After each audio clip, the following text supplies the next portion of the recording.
This is your mission if you choose to accept it. Hey everybody, for Memorial Weekend, like many of you, I checked out Mission Impossible 8, The Final Reckoning, and here are my thoughts on the movie.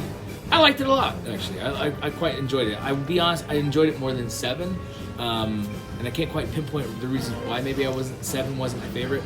I think maybe some of the story structure of it. Overall, I thought this film was more cohesively put. I do think it's a bit of a caution when they wrap the stories around the stunts instead of the stunts around the story. For the most part though, I really enjoyed this movie. I did get a chance to see it in a version of IMAX that was not true like 70mm IMAX, but it is what's available closest to me. The part that I loved the most about the movie was there are many moments where they tie in pieces from the other movies to kind of close this one off, and you'll see it when you go see the movie.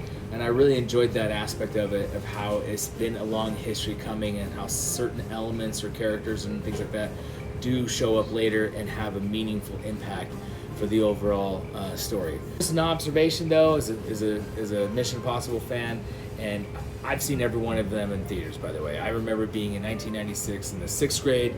I saw it at the Carmike Theater here down in Ogden, Utah. I saw it several times, actually. And I was always a big fan of the series. I'm a gigantic James Bond fan as well, so I love the spy genre. But I think one piece that I would say is probably missing in this movie is there's just not enough of the mask role.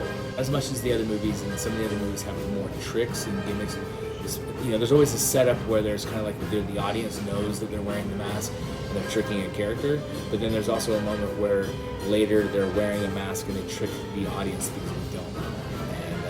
That's probably the only thing that's mixed. However, on the other side of that, we get to see Tom Cruise hanging off an airplane for 20 minutes. So I guess the trade-off is pretty high. Overall rating for the movie, I'd say probably about 3.5, a strong 3.5 stars, 4 stars out of 5. I thought it was a great ending to the series. I have a feeling this might not be the last time we see Mission Impossible. You never know.